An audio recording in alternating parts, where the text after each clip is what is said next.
Om Sahana Vavatu Sahanau Bhunaktu Sahaviryam Karavavahai Tejasvinavadhitamastu ma Vidvishavahai. Om Shanti Shanti Shanti. Shruti Smruti Purananam Alayam Karunalayam Namami Bhagavat Padam Shankaram Lokashankaram Shankaram Shankaracharyam Keshavam Badarayanam Sutra Bhashya Krutau Vande Bhagavantau Punah Punah Samasta Jana Kalyani Niratam Karunamayam Amami Chinmayam Devam Sadgurum Brahma Vidwaram Om Sri Chinmaya Sadgurave Namaha. Hari Om. While studying Brahma Sutra, we have usually a prejudiced thinking. Because we are devoted to Advaita Vedanta, we've been the student of Bhagavad Gita for a long time. Somewhere in our mind, we presume certain things because we have faith, Shraddha on it. It doesn't come to our mind that Brahmam Satyam Jagan Mithya can be questioned.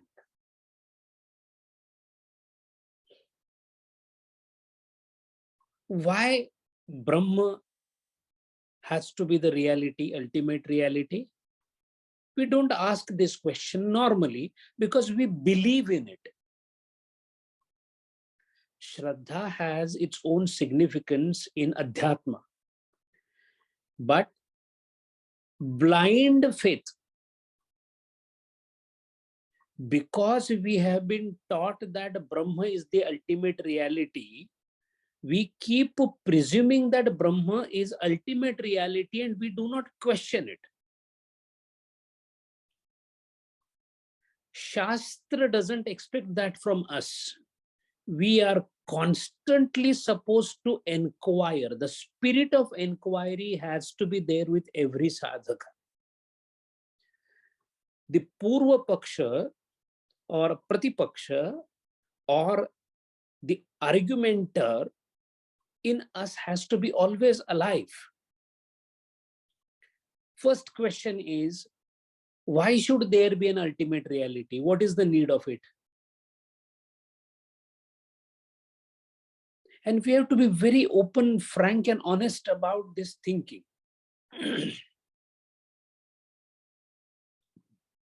Haven't we come across many people in our life, including ourselves at times, where we say that, look, on this earth where I am born, in my relationship, in my world, I do not trouble others.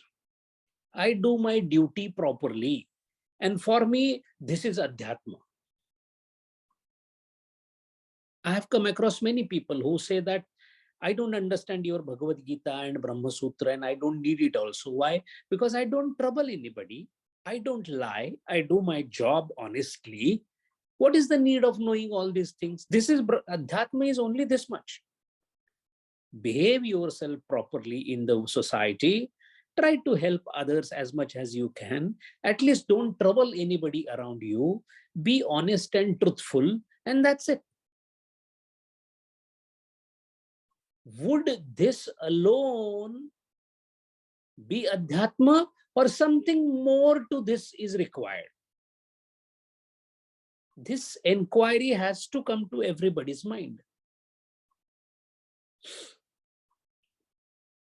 Now let us take example, an hypothetical example, where in a city, almost every person is drunk. They regularly consume alcohol. So they are very rarely out of the alcohol. They're constantly drunk. Now with every one of them, if you ask what is happening, they would say nothing is happening. But if a person who is not drunk asks a question to one of these person or all of these people, that why your hands are shaking, he would say, no, they shake. The hands are actually meant for shaking. They keep shaking. That's natural, normal. If the person who is not drunk asks a question that you are not able to see the things clearly, you feel that the things are moving, shaking, your gaze is not constant, you are not able to walk properly, you are not able to talk properly, the drunkard would say that, no, there is something wrong with you. This is how we talk. Why? See, everyone is talking like that. What's your problem? In other words, all the people being drunk, they have come to a conclusion that the state of drunkardness is a normal state. Now, they would never know what is the state of experience when you are not drunk. Now, just replace the alcohol in this example with the word ajnana or ignorance.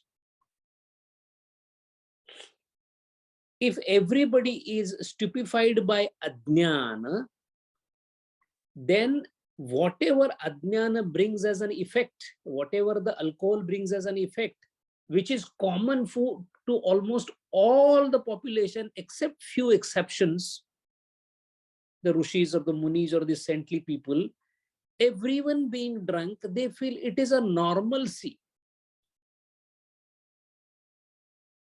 Now the question is, in order to come out of this, he has to stop drinking the alcohol. He has to stop resorting to the ajnana or avidya. But it is not that easy because he's addicted to that. Now, when you are addicted with ajnana, then what happens? Then the perception changes. When you are drunk, the perception changes. All the indriyas are there only, but they work in a different manner than normal. So we being drunk on ajnana, our indriyas are working in a different manner than normal. That means the way I am perceiving the world is different than it should actually be perceived. Now, can a drunkard come to know how the world looks without drinking? He will never, unless he stops drinking, he will never come to know that. Similarly, can a person like us who is imbued with the ajnana, drunk on the ajnana, would ever come to know what the rishis and munis are thinking? It is difficult. So that is why we are constantly trying to understand what is the view or the vision of those people who are not drunk with ajnana, which they are mentioning in the scriptures like Brahma Sutra, Bhagavad Gita, and Upanishad and Veda, which we are not able to understand because we have not attuned our indriyas accordingly. So because of ajnana being the drunken state, our indriyas perceive in a drunken manner, And what is the sin kanan, or the important sign of drunkardness? One who is drunk starts getting infatuation, starts getting perverted view. And in the perverted view, he tries to sort out the matters. Similarly, one who is drunk with ajnana, the first perverted view that he gets is the desire gets born. So the first sign of ajnana is desire. There is a tree in front of you and you are watching a tree. What is the kriya? I, with the help of my eyes, I am observing a tree. That's all. There is a full stop there. Why? Eyes have done the job of seeing a tree. That's all. Now what happens is, looking is over. Further to this is the work of ajnana. And what is the work? I wish such a tree would be there in my garden. I wish this tree should have had flowers. I would like to have the fruits of this tree only to myself. Now, this is called a twisted, distorted perception because of desire, which is born out of avidya.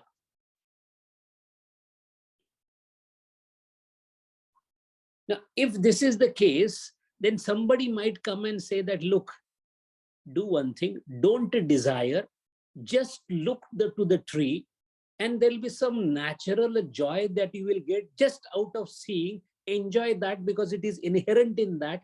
Beyond that, don't do anything. This gets eulogized or put into proper perspective in Bhagavad Gita when it is said that karmanyeva adhikaraste ma phaleshu kadachana. Do not desire the fruits of the action. That means just do the act. Do not hanker for the result, because hankering leads to creation of a new cycle. So those who are believing that, look, I am not troubling others, I am doing my duty, I am being honest to my parents and my children and my wife, what should I do more? This is adhyatma for me. They are definitely a shade better than those who are drunk, but it is impossible for us to even imagine a world where indriyas are working the way they are supposed to work without desire. Every single act that we do is sprinkled with the desire, which is nothing else but the indication that avidya is prevailing, because of which the perception of this world is always a distorted, twisted perception we have. Incidentally, all of us have a twisted view, so it is considered normal. That is why a saintly person is quite abnormal in this situation. All of us are having a twisted version of this particular world perceived by the indriyas. Now comes the question that, suppose, just as imagination, we have been in a situation where we have perfected our indriyas not to have distorted perception. How would the world look? How would the seeing be? How would the smelling be? How would the mind be? The mind that is not at all prejudiced by any kind of distorted vision, for that mind, the vision of the world will be far different than the vision of the world that we have. So it goes without saying that we have to work hard on training the indriyas, including mind, so that it does not work in a distorted manner. Distortion is coming because of desire. And desire is for the fruit.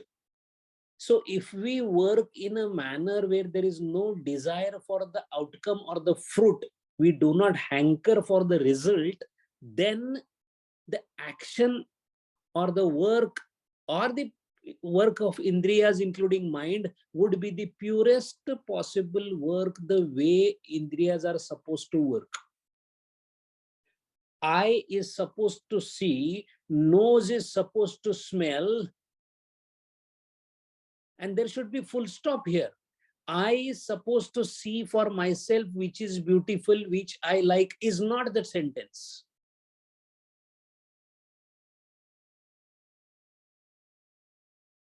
So now all the Indriyas are in a situation where they have a distorted vision. So the first step we do is, from distortion to normalcy of vision of Indriyas, we work. This working for the Indriyas in order to correct the distorted vision by completely obliterating desire of these Indriyas, including mind, and bringing it to the normal perception or vision, is called Karma Yoga.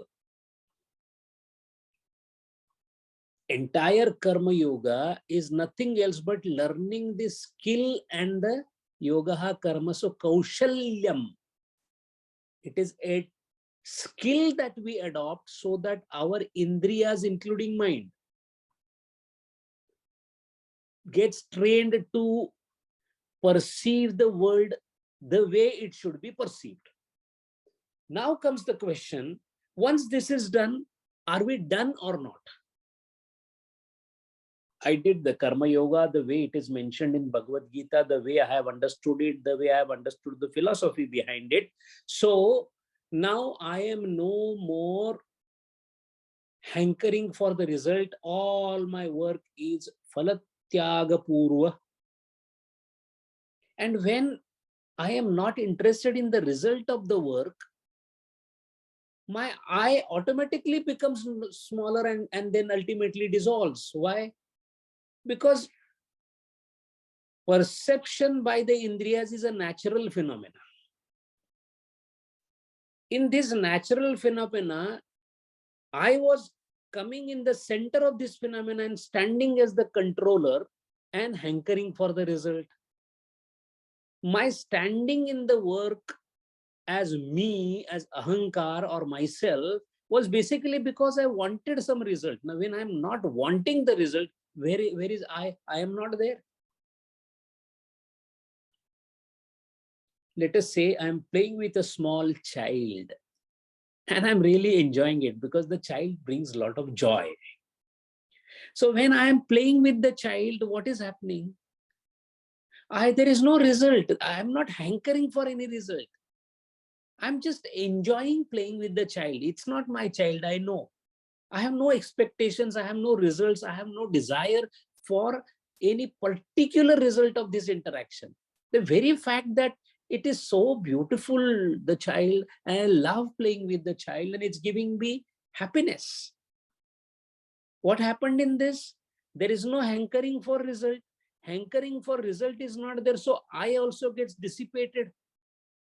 And when there is no I and there is no hankering for result, the net result is happiness. Different thing that I require a child for it, different thing that it doesn't last longer, but the philosophy behind that remains the same.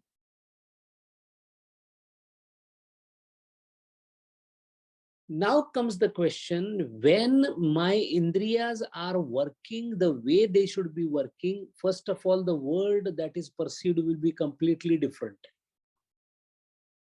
The perception of the world for a person who doesn't have desire, who is Purna Vairagi, has a different perception of the world. But the golden question, the $1 million question is whether this is the end of the inquiry or it is beginning of the inquiry.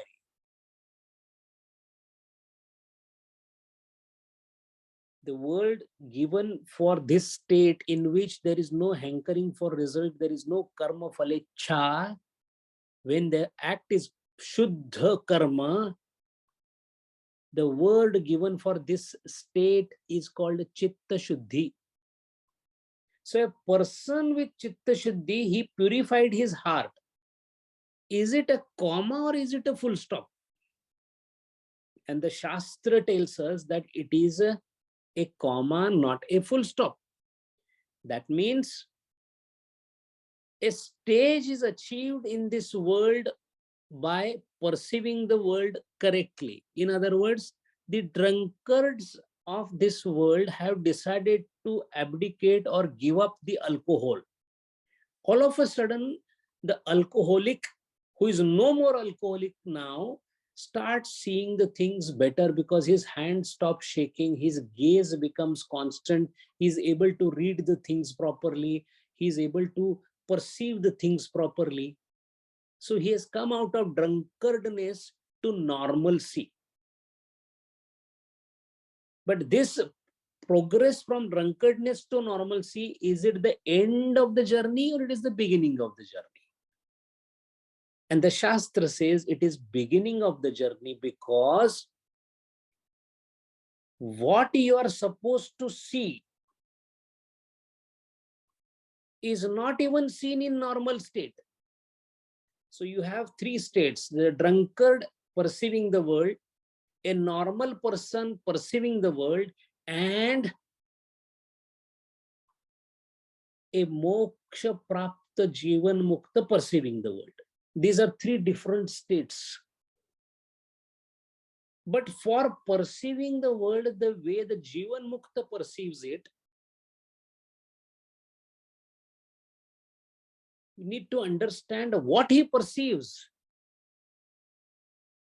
A drunkard perceives a world as a drunk world, which is shaky, hazy, indefinite, etc. A normal person perceives a world which is normal, which is no more hazy, which is no more shaky. But the perception that Jivan Mukta has is a perception completely different than even the normal person, which he terms as Brahmanubhuti. So what he perceives is Brahma. What a normal person perceives is normal world. What a drunken perceives is a drunken world. That is why when you want to know the ultimate reality, the first condition put in the Brahma Sutra is you must have normalcy in your world to progress further. You can't be drunk and then trying to see Brahma, because drunk, then normal, and then Jivan Mukta. This precondition of entering into supernormal state,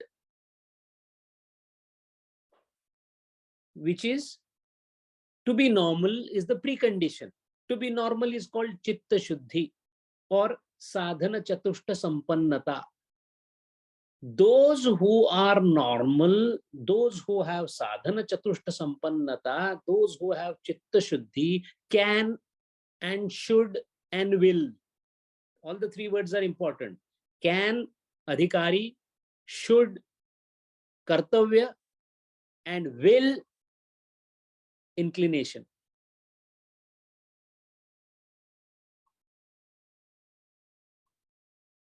The one who is doing a particular thing qualifies for the next thing. The one who has born with a higher Chitta Shuddhi, in the childhood itself, he starts working on emancipation. So he starts reading scriptures, perhaps leaves the house and goes to Himalayas. Why?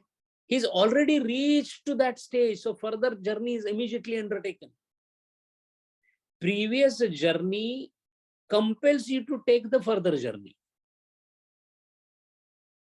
Don't feel like going to the temple to go reading the scriptures. Brahma Sutra is so difficult. It is so complicated. I don't understand. Why should I get into it? Because you are not prepared for it. The inclination will come if there is previous stage preparation is complete.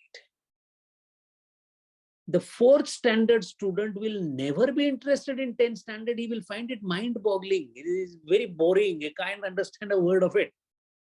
Because 9th is supposed to prepare for the 10th, not the 4th. This is not to deject somebody. This is a fact that needs to be accepted. Interest in Lord, interest in scriptures, interest in Shastra, interest in Abhyasa is possible when the previous stage preparation is complete.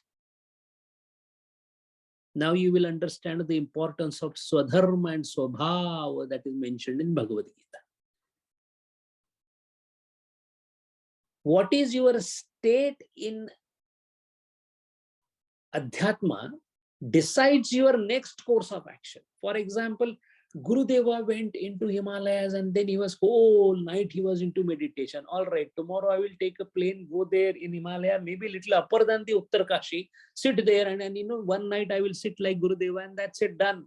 Will not happen, cannot happen, ought not to happen.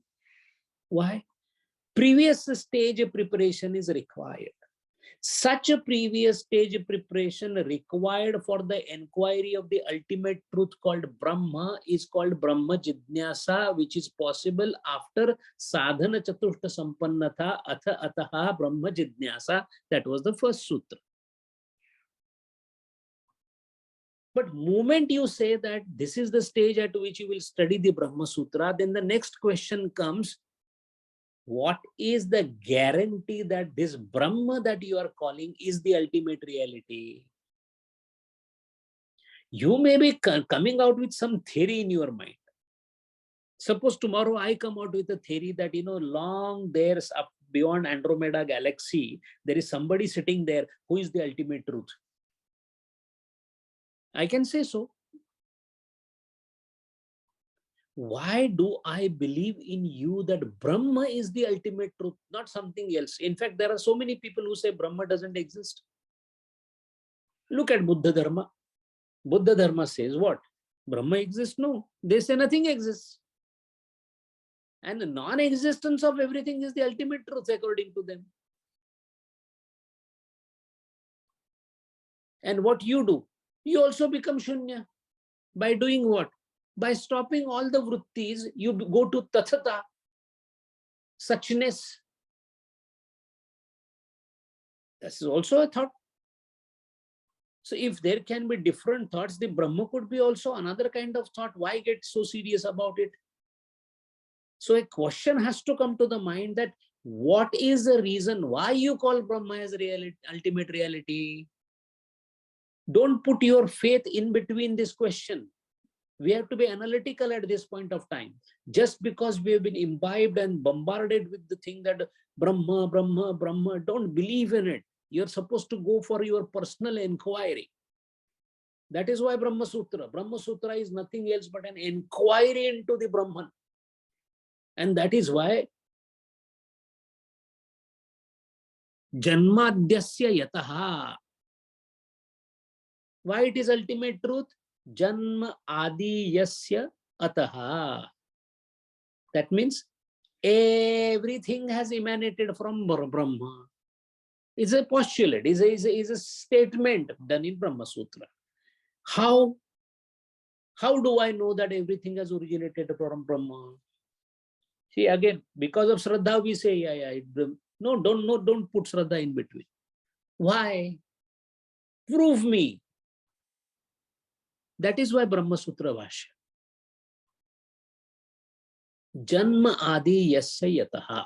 All right, you are trying to tell me that everything is born out of Brahma.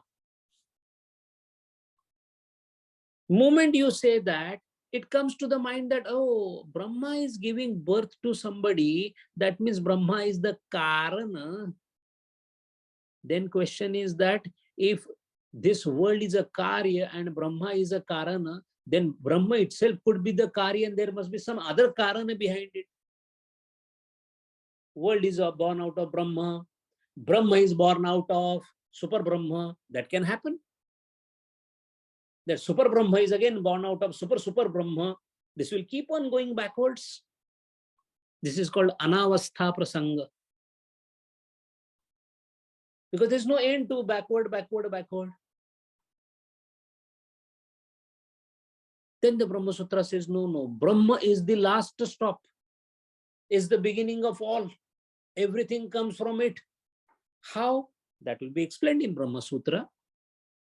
But if everything has come from Brahma, that means there is a possibility of a decay or vikar to that Brahma. It can change from one to other. From world has come from the Brahma. So in our general experience, we see either there is a parinama, the milk becomes the curd, parinama. So if it is a parinama, that means milk goes away and curd is born. So if world is born out of Brahma, then there is definitely a change happening in Brahma. That which is subject to change doesn't last longer, but you say Brahma is forever. How that is possible? Second question.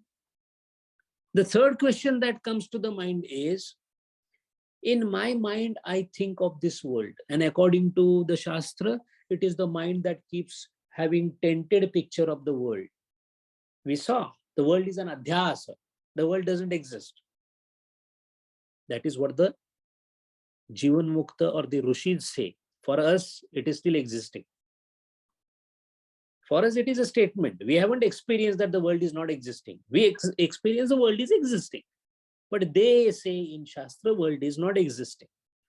Now the question is, if the world is not existing and I, in my mind, feel that the world is existing, then Brahma is the ultimate reality also could be a output of my mind. Why not? See, again, analysis, constant question. Quite possible it is a figment of imagination you have that Brahma is there. There is no Brahma. Or it is your fancy or whim that Brahma is the ultimate reality. Why not? When a presence of a thing is dependent on your mind or thinking or buddhi, it is called Purusha Tantra. Purusha Tantra. Let us take a very small, simple statement and see how difficult it is to comprehend. I perceive the world, so it exists. Or the world exists, so I perceive. The tree is there, that is why I see it. Or I see a tree, so tree exists.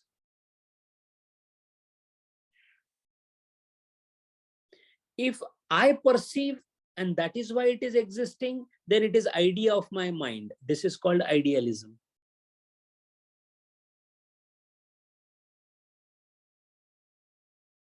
It is nothing else but an imagination. I perceive it. Its existence, I don't know. It may or may not exist, but I perceive it that way. And second is, no. The tree is actually existing and you're just seeing it. So existence of the tree is not dependent on your mind. It is existing by itself. Realism. Realistically, this object is present. Your perception, even if it is not there, it will remain there. Purusha Tantra is dependent on mind and its vritti. Vastu Tantra, existence of the thing is real. That is why it is perceived. It's called Vastu Tantra. That means Vastu is existing. You are perceiving it. Now, you may stop perceiving. You may perceive. Vastu will be there. Purusha Tantra, when I perceive the Vastu is there. When I don't perceive, it is not there. That being the case, in Brahma Sutra Bhashya, Shankaracharya Maharaj says, न tu vastu evam na evam asti nasti iti va vikalpyate. For Brahma, there is no vikalpa, whether it is existing, not existing, sometimes existing, it is not this, it is not that. No. Why? Vikalpan astu purusha buddhi apekshaha. For having the vikalp in the mind, purushasya buddhi is required. So Brahma is not a sankalpana that has sprung out of your buddhi. So first thing that one needs to understand is Brahma is not an imaginary creation or a creation out of our buddhi. Because somebody may object to that. It's a figment of imagination, somebody might say. Brahma is figment of imagination. Because right now, already we have lots of controversies about Ishvara itself. There are so many darshanas who do not agree to the existence of Ishvara. They say it doesn't exist. Why do you need an Ishvara? There is no Ishvara. Ishvara is just a figment of imagination. It is said in darshanas. For example, Purva Mimamsa doesn't agree that it doesn't say that you don't require Ishvara. There is no Ishvara required. But what about those who say there is Ishvara? Oh, that's a figment of imagination. Similarly, there could be also an objection saying that Brahma is figment of imagination. It is not so, is what the Brahma Sutra Bhashya is saying, because Shankaracharya says that Vikalpan astu Purusha Buddhi apekshaha. Na vastu yathatma jnanam Purusha Buddhi apeksham. Vastu is not, Vastu means Brahma is not Buddhi. Now there are two aspects to it. Brahma and its presence or its existence has nothing to do with the buddhi, because one, it is beyond the scope of buddhi, and two, buddhi and indriya, all of them are within the scope of Brahma. In other words, a tree cannot perceive a jungle. Tree is a part of the jungle. Agreed. But for tree to perceive a jungle is not possible, because its length extent is only to the tree itself. So the limited or the sant ability of that particular buddhi to see things, interfere, comprehend, etc., is limited only to the world. And the whole world and the creation, which itself is not within the purview of buddhi. For example, we cannot hear ultrasonic waves. Animals can. We cannot smell. There are more than 150 smells the dog can have. We have only 4 or 5. What it means? There is a limitation on the perceping ability of the indriya and the analytical ability of the mind as far as certain aspects are concerned. That means there is limitation. So these limited things cannot understand unlimited vastu called Brahma. That means Brahma is not Purusha Tantra. Brahma is Vastu Tantra. It is by itself a Vastu having its own characteristics, Lakshana, which can never be fathomed by the Buddhi because of its limitation. And that is the reason, in order to explain that, Acharya says, Nahi sthanuhu ekasmin thanurva purusho anyava iti tatvajnana bhavati tatra purusho anyova iti mithyajnanam sthanuhu eva iti tatvajnanam vastu tantratvat.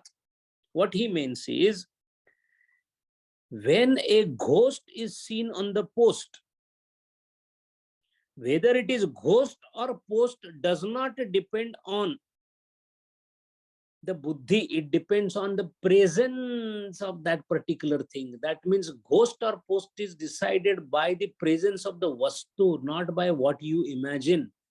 When a ghost is imagined, it is called mithya jnana. And when the post is realized, it is called Tattva Jnana. Mind perceived the post as ghost. This is a perception of the mind. But does it depend, the post or the tree stump is a tree stump and not a ghost? Does it depend on our mind or depends on that particular post? It depends on the post. I perceived the rope as a snake. That is my perception. But whether the rope is there or not depends on what? Doesn't depend on my buddhi. It depends on the rope because it is physically present. That is Vastu Tantra. Similarly, whether the Brahma is existing or not is not subject to my perceiving it. It is subject to its own existence. Brahma does not depend on your ability to think about it or your Indriya's capability. Its presence is by its presence. It has nothing to do with whether you perceive it, whether you have Indriyas, whether you try through Indriyas. Because Brahma is Vastu Tantra, not the Purusha Tantra. This is a very important aspect that is told by them. Agreed. To this extent, let us say we agree with them because it seems logical. But then comes the question, Nanu bhuta vastu vishayatve brahmanah pramanantara vishayitvam eva iti vedanta vakya vicharana anarthika eva prapta.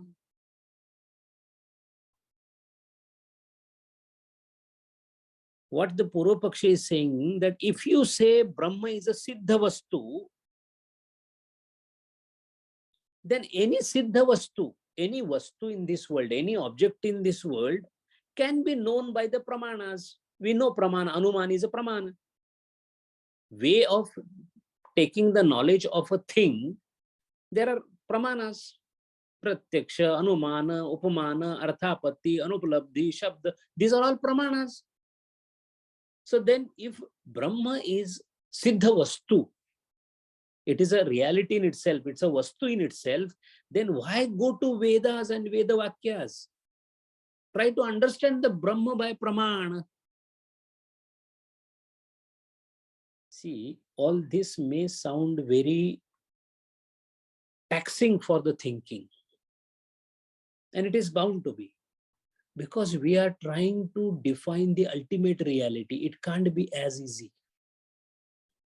We are trying to go through Shastra to understand the nature of the Brahma or the ultimate reality. The issue here given by Purvapaksha is, I can perceive a glass, I can perceive a paperweight, I can perceive a writing pen. How do I perceive it? By actually seeing it. I can perceive a fire when the smoke is there. How can I perceive it? By Anumana. Somebody who did not appear in the exam and stood first in the university. Which Praman do I use? Arthapatti. That means somebody else as a foster student appeared in his name and the person who did not write the paper, he stood first. Arthapatti. That means by every Praman, by every methodology, I am able to establish the truth about the thing that is existing.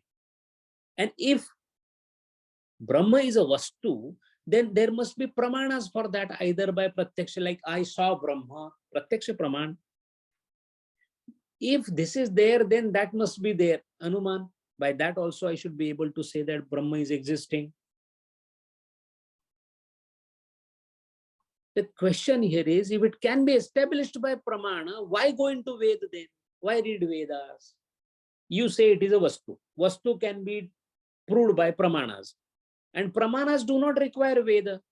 In our everyday life, do we use Veda to understand? No, we use Pramanas. I went home and my wife was not there. Oh, she must have gone to pick up my child. Anumana. For this, I don't require Ved. So then for Brahma, why should we require Ved? If it is a Vastu through Pramanas, that is the Purva Paksha. And what is the answer given by Siddhanta Paksha or the Acharya? Na indriya avishayatvena sambandha agrahanat. This is a very important aspect that is put by Brahma Sutra, which we all know, but we accept it as a matter of Shraddha or faith. But here it is taken in a technical manner and explained to us. What is the matter? Na indriyam avishayatvena sambandha agrahanat. Brahma is not cognizable by Indriya as it cannot have sambandha with Indriya. Dhyayate vishayan pumsa sangasteshu upajayate. Sanga means matra sparshastu kaunteya. What is that word? Matra sparshastu. The Indriya has to be in touch with the subject, contact. Sambandham has to be there, then only it becomes Indriya Gochar. Eyes have to be in touch with the tree, then only the tree is perceived. That means Indriya first should establish sambandha or contact with the object to be perceived. And Brahma cannot have sambandha with Indriya. Indriyas cannot have sambandha with Brahma. Why? We will see that in detail. It is going to be a part of Brahma Sutra Bhashya. But factually, none of the Indriyas, now forget about the Panchendriyas that we know, the Manaha Shasthani Indriyani Prakritisthani Karshate, the mind being the last Indriya, which is both Karmendriya and Jnanendriya, which is the most powerful amongst all the Indriyas. Even that cannot establish a contact with the Brahma. Now, with whom you cannot establish a contact? This is the part to think.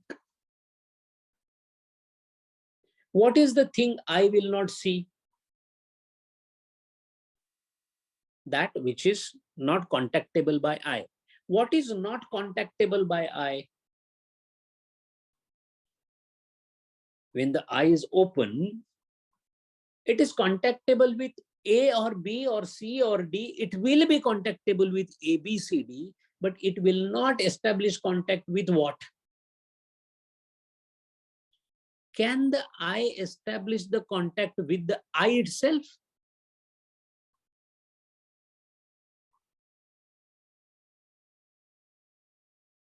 Impossible. That means I can develop a contact with everything except itself. That means all other things to be seen and the one object on the Indriya which is seeing, they have to be separate. Then the contact is developed. What is the fundamental aspect of contact? Two things that are different can create a contact. Now, Brahma being Vibhur Vyapya, which includes the eye, it cannot establish a contact with this. None of the Indriyas can, because of its ever existing, all encompassing. Can the water drown itself?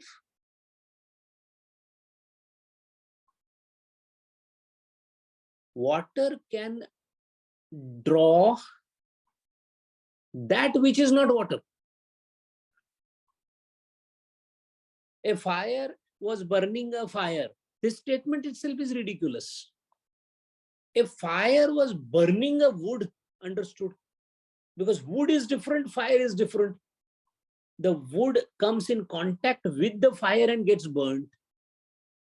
But fire cannot burn fire itself. Why? There is no contact. In other words, fire cannot establish contact with the fire because fire is one. So I cannot establish contact with Brahman because I is also Brahman. Indriya is also Brahman. Being Vibhur Vyapya, being all-encompassive, contact establishment, which is the prime requirement of Indriyas, is not possible. And forget about eyes, nose, ears, and everything. The most important Indriya called Mana cannot establish contact with Brahma. That is why Brahma is not understandable. Everything in this world we are doing through Buddhi. And Buddhi cannot establish contact with the Brahman. So Buddhi cannot understand Brahma. This is a very, very important and $1 million postulate. Why ultimate reality is not possible through Buddhi.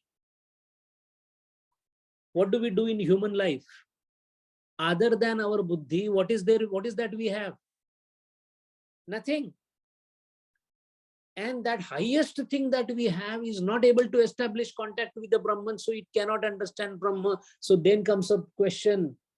What I have is incapable of understanding Brahma.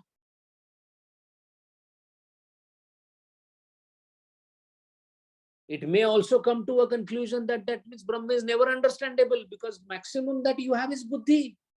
And the Buddhi is not able to establish a contact because unless Indriya establishes Sambandham, there is no knowledge. Brahma is not contactable thing by Buddhi. That means Buddhi can never ever in its presence ever understand Brahma. Which also means Brahma Jnanam is not the same as what normally the Buddhi gets the Jnanam. That means knowledge acquired by the Buddhi and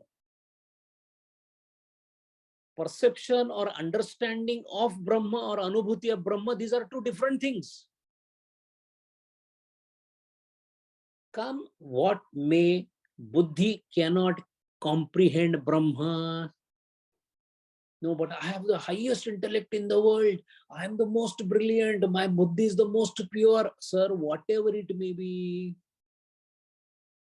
Now you will understand why it is said that even Sattva Guna cannot grapple the Atman.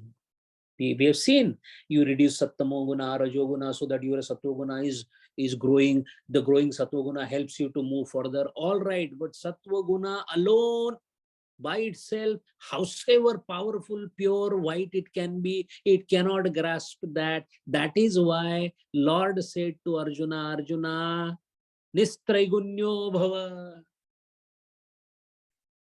Nistraigunyo Bhava means go beyond the gunas, which itself means go beyond the Buddhi. But while going beyond the Buddhi, what kind of world that will be? What kind of perception that will be? Because I am only used to the perception by Buddhi through Indriyas. Sight, smell, Shabda, Rasa. I'm only used to 5 things. My mind can contemplate, imagine, can run here and there. All that I can do. But even beyond that is that understanding, which in other words means as long as Buddhi is meddling in this world, Brahman can never be comprehended. You have to withdraw all the actions of Buddhi in this world, resolve it into its original thing, then there could be a possibility of we going towards the realization of Brahma. By being in this world, meaning by you being into the world where the Indriyas and the Buddhi are constantly in contact with the worldly things, Uncontactable cannot be contacted when you are already contacting the world.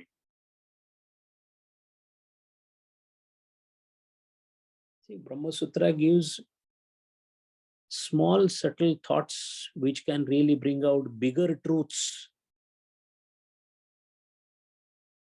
Satihi indriya vishayatve brahmanaha idam brahmana sambandham karyam iti gruhyate. Had Brahma been indriya vishaya,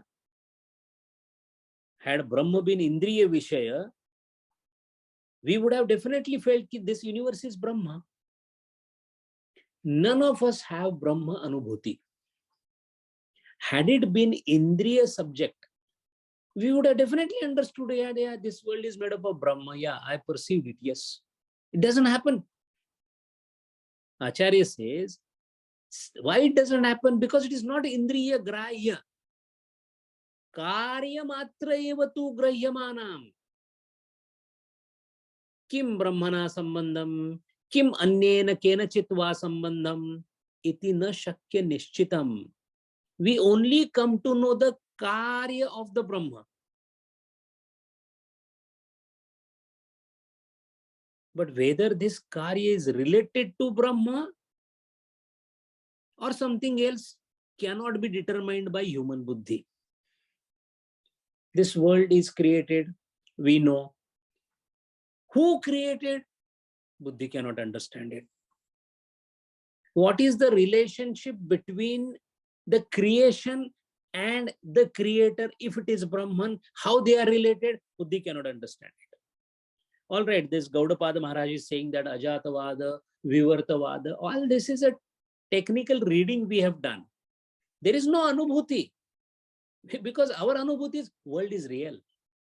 Right now the satsang is happening because it is real according to us.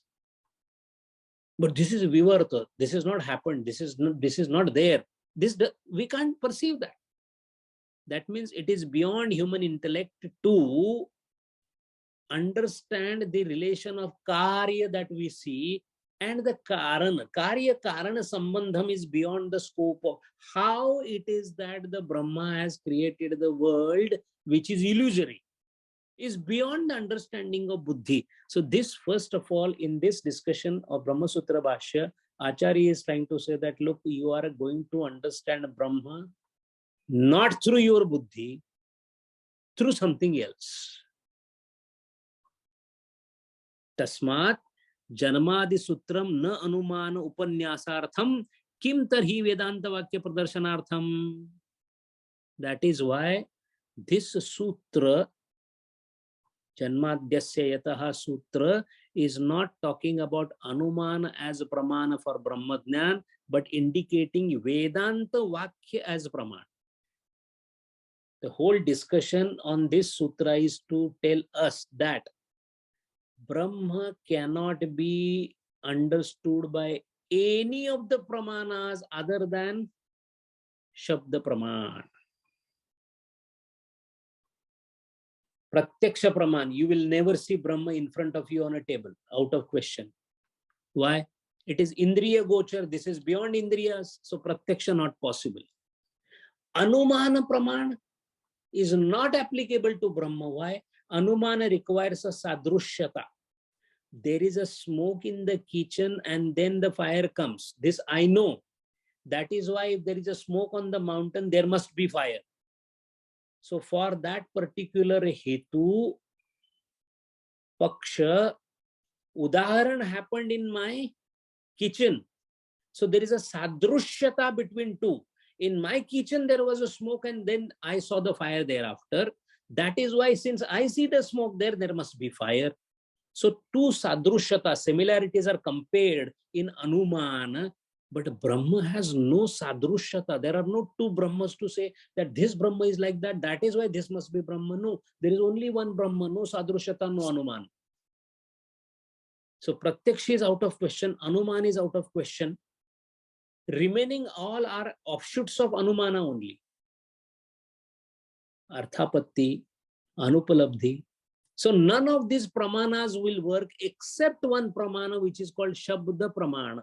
Shabda Pramana means words of those who have actually experienced it and told it to us. But then if it is a human-centric, it could be a mad person talking about Brahma. How can I believe in him? Because every time the human intellect is subject to change.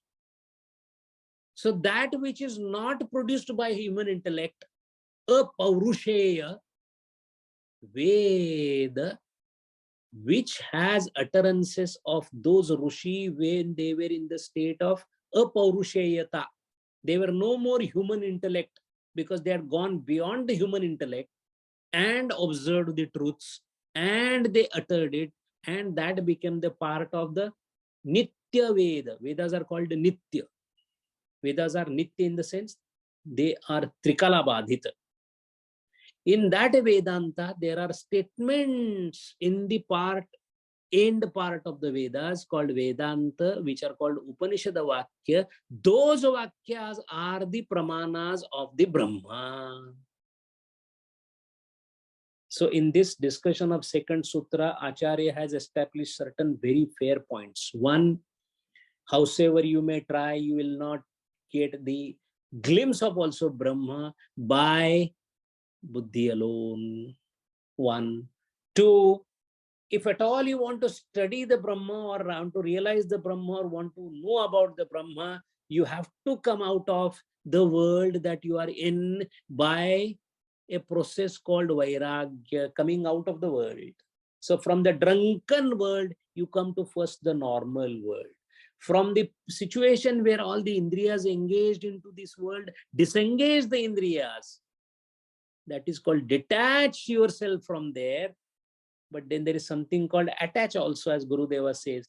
First detach. So from drunkard to normal state, from the world to Vairagya Purna Avastha, from the world to Sadhana Chatushta Sampanna Avastha, then you start the study. So that means in order to see that the buddhi or the mind doesn't get subjected to its working in the world the way it is working now, which in elaborate words, Patanjali Maharaj calls it as Chitta Vritti Nirodha. So when Chitta Vritti Nirodha happens, that is the time then you are entitled for Brahma Darshana, because you are no more buddhi-centric, mind-centric, vritti-centric person anymore. That is why Tasmat Janmadi Sutram na Anuman Upanyasartham Kim Tarhi Vedanta Vakya Pradarshanartham. And who says this? Because this could be Shankaracharya's own saying. No, even Lord Krishna doesn't have the authority to say something on his own. He has to go back to Vedas, because Vedas are infallible, Antim Satya. That is why they give two of the Shrutis of the Vedas to establish this particular fact. Those two Shrutis are coming from Taittiriya Upanishad. So Acharya says, Bhrugar vai varunihi varunam pitaram upasasara. Varun Putra went to Varuna and said, Bhagavan, advise me on Brahmadhyana. And then the Varuna Pita said, Adhihi Bhagavo Brahmeti iti upakram aha yato va imani bhutani jayante yena jatani jivanti yat prayant abhisamvishanti tad vijidnyasavya tad brahma iti. Because Upanishad, in Taittiriya Upanishad, Varuni's father, on a question being asked by Varun, gave an answer which is Upanishad Vedanta Vakya, where it is clearly said what is Brahma and what is that, from what all these are brought in existence, by which those brought in existence thrive and in which they end, or Lina Bhava is called Brahma. Study that. That is why Brahma is worth studying only by the Vedanta Vakyas as a pramana. No other pramana will ever work, howsoever you may try. Nothing will happen if you try to grapple Brahma with the Indriyas. And then the discussion further continues to take the further objections on this particular postulate that is being discussed by Shankaracharya. Hari Om. Om Purnamada Purnamidam Purnat Purnam Purnam Udachyate Purnasya Purnamadaya Purnameva Vashishyate. Om Shanti Shanti Shanti. Hari Om Shri Gurubhyo Namaha. Hari Om.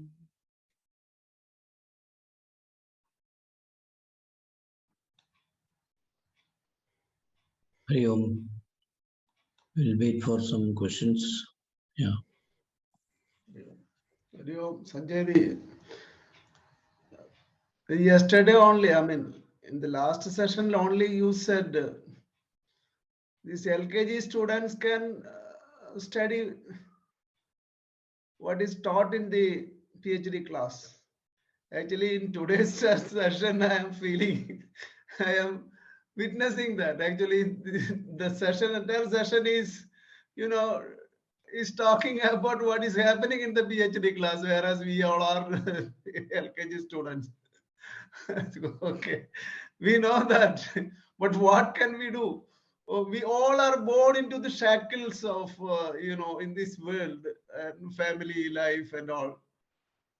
Only thing is that we have a burning urge in our bosom to know something about, to realize it, and that is the reason we are all in these classes. But what else a grahastha, as a person who is living in a society, can do? Actually, some time back I read something. This is all our, this Brahma Sutra and Upanishads are only meant for sannyasis, and it is not for grahasthas, which I don't believe, because that is the reason we are in this class. But at certain points, I feel like, oh, this is, it is beyond our comprehension. But we will keep on trying. One day we will find out something like this. So this is our mental state now. So what else we can do? We can daily attend the class. We can, as much as we can engage in the satsangas. There is nothing else we can do about it.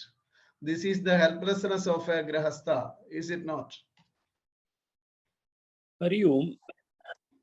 There is no restriction particular to Brahma Sutra. The fact is, when we are studying ultimate reality called Brahma, what it does is basically it expands your horizon. Imagine when Bhagavad Gita we were studying, in Bhagavad Gita we are studying same thing as Brahma Sutra. Let me be very clear on this. The only thing is, we do not study even Bhagavad Gita the way we are supposed to study. The reason being, for example, Karmanyavadhikaraste is based on the Brahma Sutra in this manner. Athato Brahma connected with Karmanyavadhikaraste. Now the question is, I am told that please behave in this world without any phala apeksha. We all have by-hearted it, but it never occurs to us when we actually work on it, because we hanker for the result. We intend to look into the future. We want the results our way. Now, when this is happening, but when the backdrop of the philosophical backdrop of these situations starts becoming wider and wider through the study of Brahma Sutra, then naturally you start feeling the gravity of this situation. Study of Brahma Sutra for realization of Brahma is perhaps meant for, let us say, a reserved class of higher authority people. Fine, doesn't matter. But at the same, you yourself get inspired with a new vision towards what you are. Now, talk about Brahma. At that point of time, everything appears very trifling in this world. Then our crying for our child, our crying for our achievements, everything looks blur. Everything looks trifle. This itself is called widening of view. Imagine somebody who is crying because he got a little injury while cutting the nail. And then he is sent into a place where people are having bad wounds on the body. Everybody's crying. There is a deep fissure that has happened. There is a muscle that is exposed. There is a bone fracture. All of a sudden he feels that, oh, mine is a very small wound. Why? He saw the extent of wound in a different way. Similarly, in Brahma Sutra Bhashyam, that study, two aspects are very important. One is we are normally used to listen a lot, retain very little, and contemplate almost nothing. Brahma Sutra is other way around. Contemplate maximum, retain almost full, and listen intently. This process, we find it slightly difficult. But fact remains, who has liked the examination and the study of physics or engineering when we were there? Did anybody say that I love engineering studies? No. But we say it's boring, math is boring, physics is boring, electrical engineering. But I sat there. I studied it. Why? The job. I wanted to earn good money. I know I'll be a paid bachelor for the marriage. So you have attention for in Brahma Sutra, we put that Brahma, because we do not have that close wish for the Brahma Prapti. We have a casual approach towards Brahma Jnana. जाते जाते हो गया, ठीक है, नहीं हुआ, ठीक है. Most of the adhyatma that we do is of this type. Let us be honest. The speaker, because good, better than I'm doing it on Friday. Gurudeva did it. Is it not necessary for us to understand that Gurudeva's effort, if I can't do the same, at least 1% of that I should be doing? Was it Gurudev? Who will go into Himalayas? Perhaps I can get it in Delhi also. No, I'm anyway, learned person. I will study. I will do something in the home. No. Taking bath at 3:30 in the morning is not a pleasant affair in the freezing condition. But once you decide something, that is why it is called Nishchaya. Nishchaya, some will understand what? For my own sake, not for the sake of knowledge. Because people will say, oh my God, he speaks of Brahma Sutra, what knowledgeable, stupid, all complete rubbish.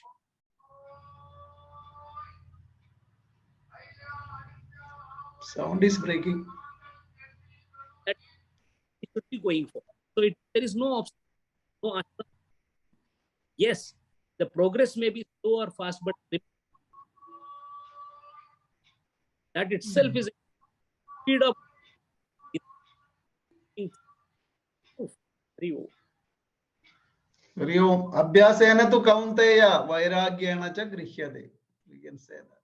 Okay. Thank you. Thank you very much. Thank you. Thank you.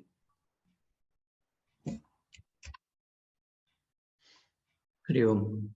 Any more questions? Hri Om, Dr. Sanjay ji. Yeah. Yes, we concluded the prayer for the Om Purnamada Purnamidam. And this particular sutra about the Jalma Adya Seta, how we can correlate?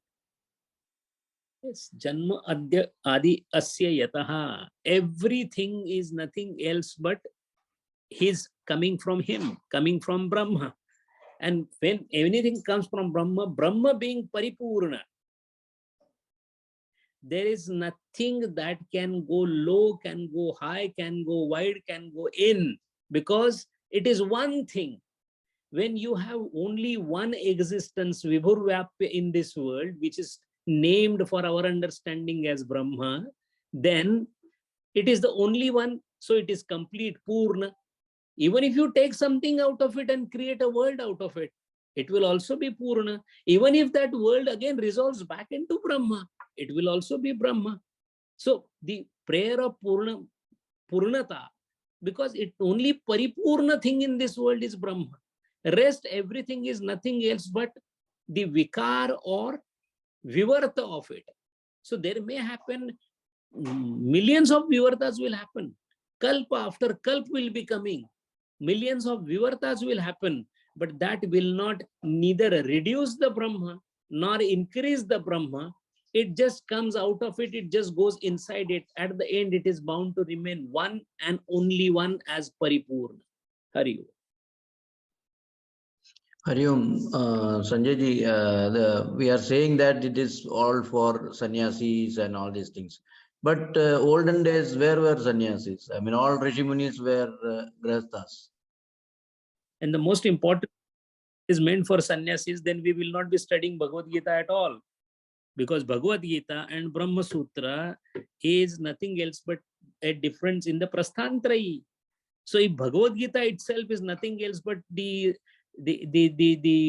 sound of Brahma Sutra in the practical manner, then how can we study Bhagavad Gita? Because it is also meant for sannyasi. It is not. It speaks of what? The second adhyaya itself starts with Jnana Yoga. Are we all entitled for Jnana Yoga? Karma Yoga comes after Jnana Yoga, after the Sankhya Yoga. Bhagavan says that he hasn't started with Karma Yoga, because unless you have the foundation of Jnana Yoga with you, Karma Yoga cannot be adopted easily. Theoretical knowledge of engineering is taught in engineering, then you do the practical applications in your life. It is not the other way around. First, you don't start working in the field and then come to the university. Theoretical knowledge, paroksha jnana, is required. Then the implementation becomes perfect. Acharana is possible only when the theoretical aspect, fundamental aspect is properly there.